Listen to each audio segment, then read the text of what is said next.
अब प्रधानमंत्री नरेंद्र मोदी हिमाचल के दौरे पर हैं और उनके दौरे में अचानक एक खबर होती है।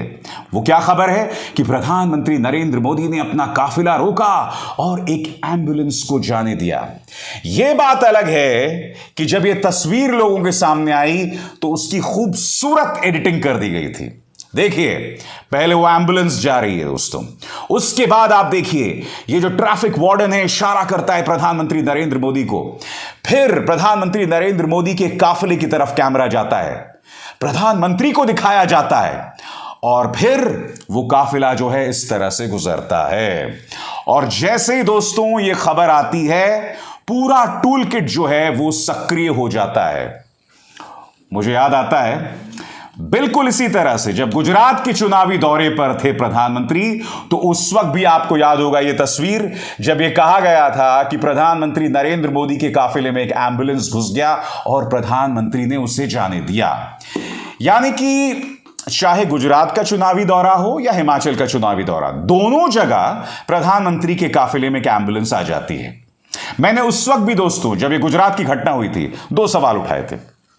पहला सवाल, नरेंद्र मोदी जी इस देश के प्रधानमंत्री हैं, उनकी सुरक्षा में कोई चूक नहीं हो सकती, तो क्या कोई भी एम्बुलेंस इस तरह से उनके काफिले में घुस जाएगी?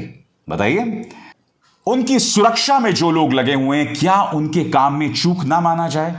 मुद्दा नंबर 1। मुद्दा नंबर 2, गुजरात में यह कहा गया था कि साहब प्रधानमंत्री नरेंद्र मोदी की वजह से जान बच गई, उन्होंने इस एम्बुलेंस को जाने दिया। तो वो कौन लोग थे? वो कौन सा परिवार था? किसकी जान बची? क्या मीडिया ने आपके सामने कोई भी तस्वीर लेकर आया? नहीं तो मीडिया तो अगर वाकई ऐसा कुछ हुआ होता तो मीडिया तो दौड़ कर जाता, उस परिवार का भी इंटरव्यू करता। अब फिर एक बार फिर यही तस्वीर हिमाचल में आ रही है। ये बहुत अजीबोगरीब इत्तेफाक नहीं है और ये ऐसा नहीं लग रहा कि एक किस्म का पुराना राग जो है उससे अलापा जा रहा है दोस्तों। और जैसे ही ये बात सामने उभर कर आती है, भारतीय जनता पार्टी का टूल किट जो है वो एक्टिव हो जाता है। माननीय संबित पात्रा को देखिए, पहले एम्बुलेंस फिर प्रधान सेवक। प्रधानमंत्री श्री नरेंद्र मोदी जी द्वारा चंबी हिमाचल प्रदेश में अपने काफिले को रोककर पहले एम्बुलेंस को रास्ता देना जनता के प्रति उनकी संवेदनशीलता को दर्शाता है और यही संवेदनशीलता ही माननीय प्रधानमंत्री को आम जन से जोड़कर रखती है। किरण खेर जो कि सांसद भी हैं और माननीय अनुपम खेर की पत्नी भी हैं, वो क्या कह रही हैं? यूं ही नहीं प्रधान सेवक कहलाते हिमाचल में एम्बुलेंस को रास्ता देने के लिए रुकवाया अपना काफिला। बहुमूल्य जीवन की रक्षा के लिए आप भी हमेशा एम्बुलेंस को रास्ता दें। और दोस्तों, हर तरफ वही टूल किट शुरू हो गया, तमाम न्यूज चैनल्स में ब्रेकिंग न्यूज की तरह। और यही ब्रेकिंग न्यूज, यही टूल किट जो है उस वक्त भी शुरू हुआ था जब गुजरात में इस तरह से एम्बुलेंस के लिए काफिले को कथित तौर पर रोक दिया गया था। मैं आपको बतलाना चाहता हूं उस वक्त क्या हुआ था। आपके स्क्रीन पर एबीपी न्यूज ने उस पर क्या कहा था। एम्बुलेंस के लिए प्रधानमंत्री नरेंद्र मोदी ने रोका अपना काफिला, #गुजरात। उसी तरह से आज तक एम्बुलेंस के लिए प्रधानमंत्री ने रोका रास्ता। अपने गुजरात दौरे के दौरान अहमदाबाद से गांधीनगर जा रहे प्रधानमंत्री नरेंद्र मोदी ने एम्बुलेंस को रास्ता देने के लिए अपना काफिला रोक दिया। देखिए वीडियो। भाई, जो भी इस सोच के पीछे है उन्हें कुछ नया सोचना पड़ेगा। गुजरात में भी काफिला रोका गया एम्बुलेंस के लिए, हिमाचल में भी एम्बुलेंस के लिए अपना काफिला रोका गया। कुछ नया करना पड़ेगा। यह पुराना राग हो गया है, एक नया राग अलापना पड़ेगा। और पुराना राग ही अलापते हुए प्रधानमंत्री नरेंद्र मोदी का एक और बयान आया है अपने हिमाचल दौरे में। आपके स्क्रीन पर कांग्रेस के नेता सेना के प्रमुख की बेइज्जती करते हैं, वो सैनिकों को गुंडा बताते हैं, सर्जिकल स्ट्राइक पर सवाल उठाते हैं। सुजानपुर की अपनी रैली में प्रधानमंत्री नरेंद्र मोदी ने यह बयान दिया। राहुल गांधी ने दोस्तों पलटवार किया है और उनका बयान आपके स्क्रीन पर। मजबूरी डर बने और डर नफरत में तब्दील हो, लोग उलझे रहें और हमारे दो का राज चलता रहे। भाजपा की विभाजनकारी नीतियों का यही मकसद है। यानी कि राहुल गांधी एक बार फिर डर को लेकर जो भारतीय जनता पार्टी अपनी सियासत खेल रही है उसको लेकर वो सवाल उठा रहे हैं। सुनिए उन्होंने क्या कहा। आज हालत यह है कि हिंदुस्तान के युवा को रोजगार नहीं मिल सकता, पब्लिक सेक्टर में नहीं मिल सकता, प्राइवेट सेक्टर में नहीं मिल सकता। और इससे पूरे देश में डर फैल रहा है। किसानों को एमएसपी नहीं मिलती, कर्जा माफ नहीं होता, उनके दिल में डर पैदा होता है। पब्लिक सेक्टर को प्राइवेटाइज किया जाता है तो पब्लिक सेक्टर में जो काम करते हैं उनके दिल में डर पैदा होता है।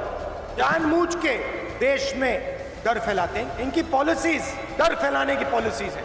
नोटबंदी, जीएसटी, प्राइवेटाइजेशन, और फिर ये लोग डर को नफरत में बदलने का काम करते हैं, नफरत और हिंसा फैलाते हैं। इसीलिए हमने ये यात्रा शुरू की है, हिंसा के खिलाफ, नफरत के खिलाफ, डर के खिलाफ, नोटबंदी, जीएसटी जैसी पॉलिसियों के खिलाफ, किसान के जो काले कानून हैं उनके खिलाफ। फायदा आपको नहीं हो रहा, फायदा किसान को नहीं हो रहा, मजदूर को नहीं हो रहा, युवा को नहीं हो रहा, फायदा सिर्फ 2-3 बड़े बड़े उद्योगपतियों को हो रहा है। तो राहुल गांधी हालांकि हिमाचल प्रदेश में एक्टिव नहीं है। सच कहें तो हिमाचल प्रदेश में कमान संभाल रखी है उनकी बहन प्रियंका गांधी वाड्रा ने।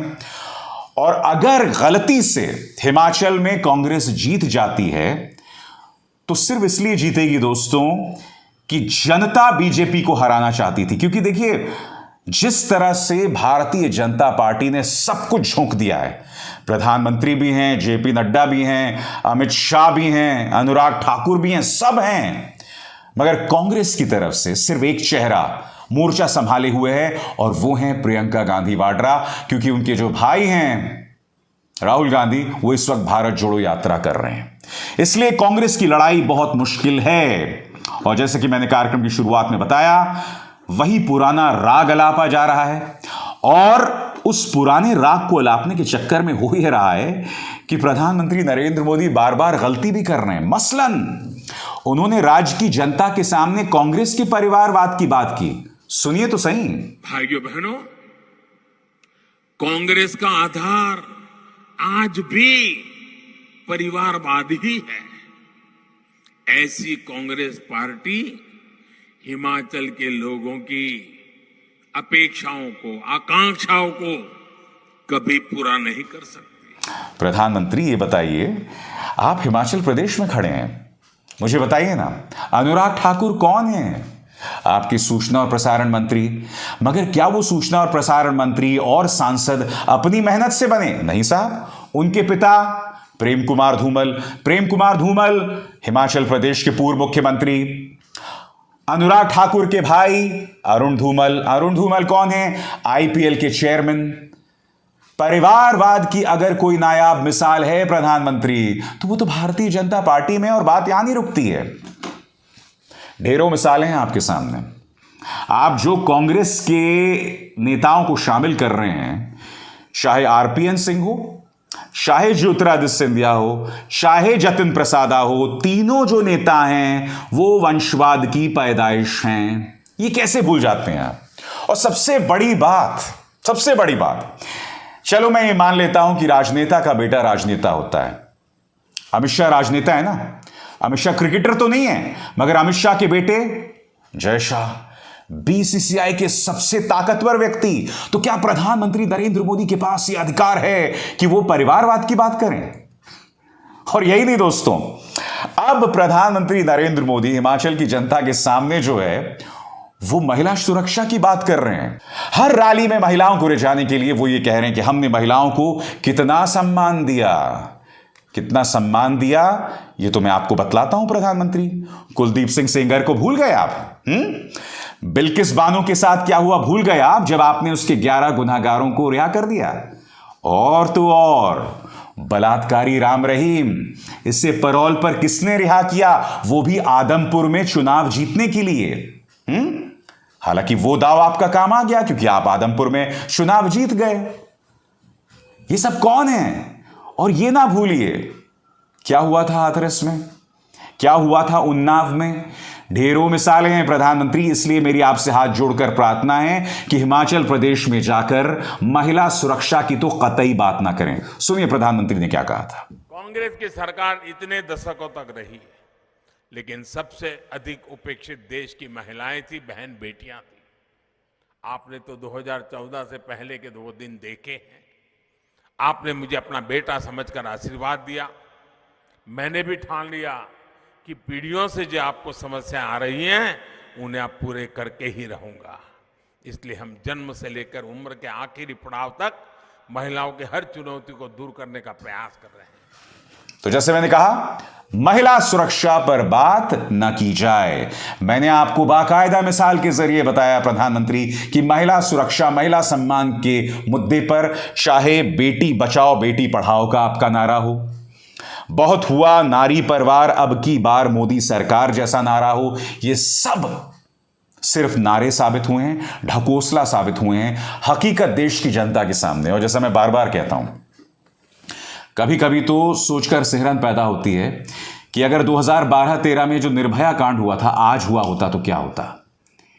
क्या निर्भया को इंसाफ मिल पाता, या फिर उसके साथ जिन लोगों ने अत्याचार, दुष्कर्म और हत्या की थी उनकी जातियों पर या उनके धर्म पर देश बढ़ जाता। क्योंकि हमारे सामने मिसाल है, बिल्किस के साथ जिसने अत्याचार किया था, गोधरा के एक विधायक सामने उभर कर आते हैं और कहते हैं कि ब्राह्मण तो कोई अत्याचार ही नहीं कर सकता। आपको याद होगा, निर्भया मामले में भी दुष्कर्म और हत्या करने वालों में ब्राह्मण था, एक क्षत्रिय भी था, एक गुप्ता भी था। खैर, महिला सुरक्षा एक ऐसा मुद्दा है जिसमें प्रधानमंत्री भारतीय जनता पार्टी को तो कोई अधिकार नहीं है कुछ कहने का, क्योंकि हकीकत हमारे सामने है। एक बार फिर आपसे अपील, कृपया पुराना राग अलापना बंद कीजिए। नमस्कार।